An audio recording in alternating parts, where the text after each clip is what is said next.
Students, अब हम आपको बीएससी थर्ड ईयर में आज रबर और पारा रबर इसके बारे में बताएंगे। ये आपका थर्ड पेपर है, थर्ड ईयर में थर्ड पेपर रबर एंड पारा। इससे लॉन्ग क्वेश्चन या शॉर्ट क्वेश्चन भी आपसे पुटअप हो सकता है। ठीक है, तो सबसे पहले कि इसको बॉटनिकल नेम क्या है रबर का। इसका बॉटनिकल नेम है हीविया ब्रासिलिएंसिस। हीविया ब्रासिलिएंसिस इसका बॉटनिकल नेम होता है। फैमिली यूफॉर्बिएसी फैमिली में इसको रखा गया है रबर को। ठीक है, तो आप नोट करना चाहें आप नोट कर लीजिए। Botanical name hevea brasiliensis, family यूफॉर्बिएसी।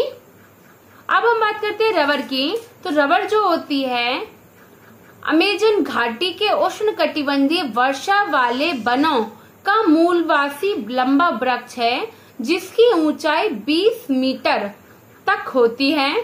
वृक्ष तथा तना 2 से 3 मीटर मोटा होता है जिसके शीर्ष पर पत्तियां फैली हुई लगी रहती हैं।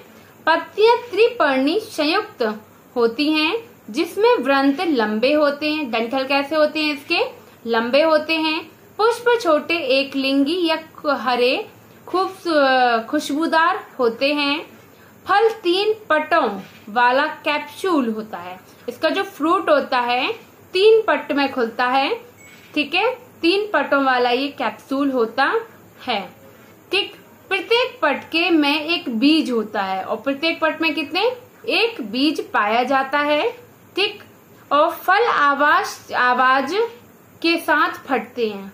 जब फ्रूट फटता है तब उसमें से एक आवाज आती है जिससे बीज दूर दूर तक बिखर जाते हैं। बीजों से तेल निकाला जाता है। बीजों से क्या निकाला जाता है, तेल निकाला जाता है। अब इसका प्रवर्धन मतलब प्रोपगेशन की प्रोसेस कैसी होती है प्रवर्धन की।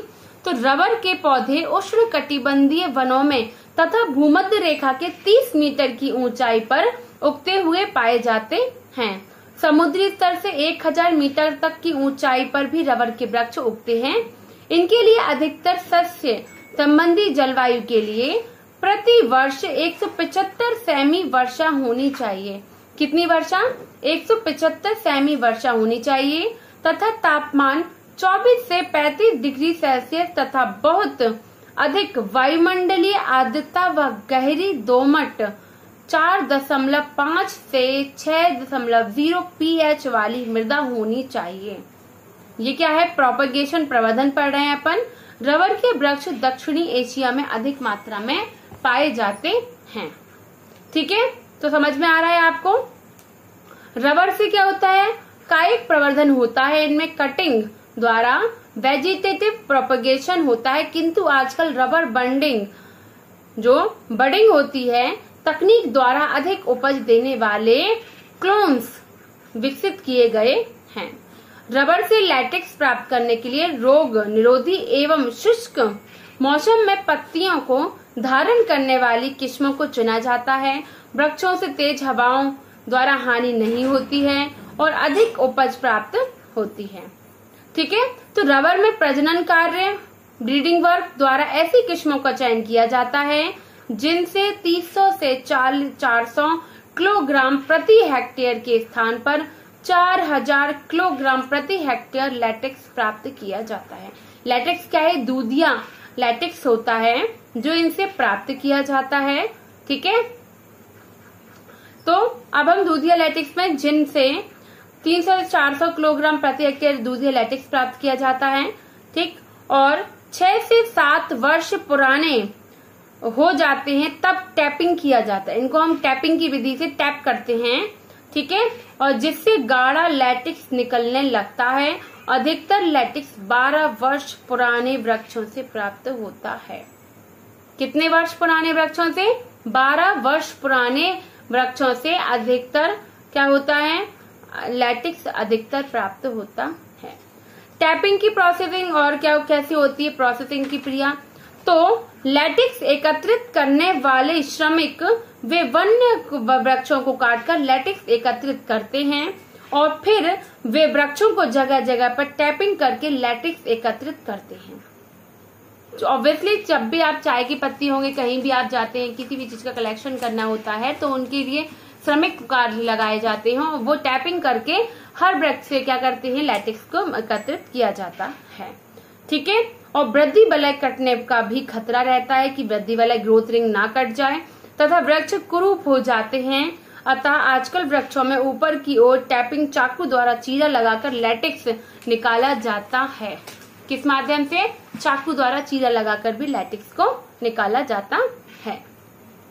इस प्रकार के चीरे वृक्ष के ऊपर की ओर प्रत्येक चौथे दिन लगाए जाते हैं और जिससे अधिक लैटेक्स प्राप्त होता है।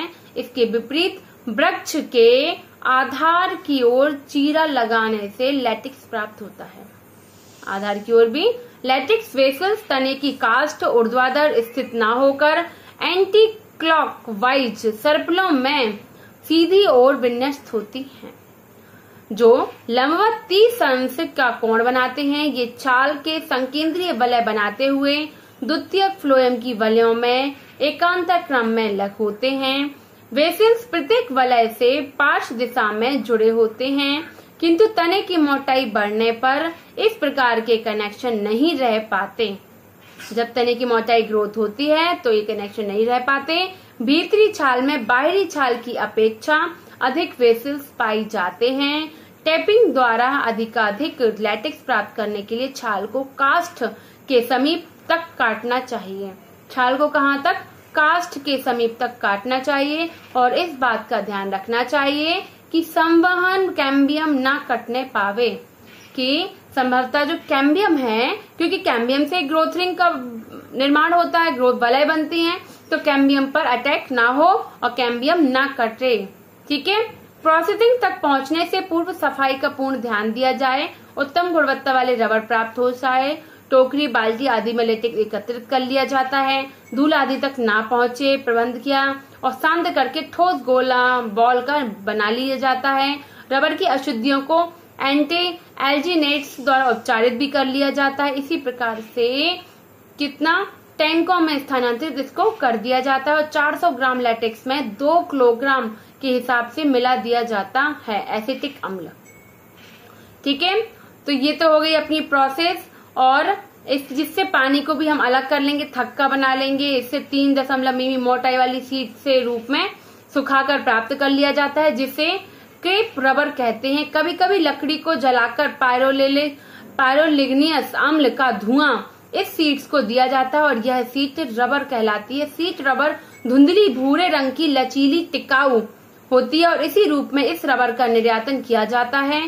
प्रयोग में लाने के लिए सीड्स को तोड़कर रासायनिक पदार्थ मिलाते हैं, जिनका उपयोग विभिन्न प्रकार से किया जाता है। तो ये तो मैंने रबर की प्रोसेसिंग आपको पूरी बता दी है। प्रोसेसिंग हो गई है, यहाँ पर प्रोपेगेशन हो गया, प्रवर्धन, और इसके बारे में टैपिंग प्रोसेसिंग। तो आगे नेक्स्ट वीडियो में मैं आपको इसके बारे में यूजेस वगैरह भी बताऊंगी। ठीक है। तो आज के लिए इतना ही।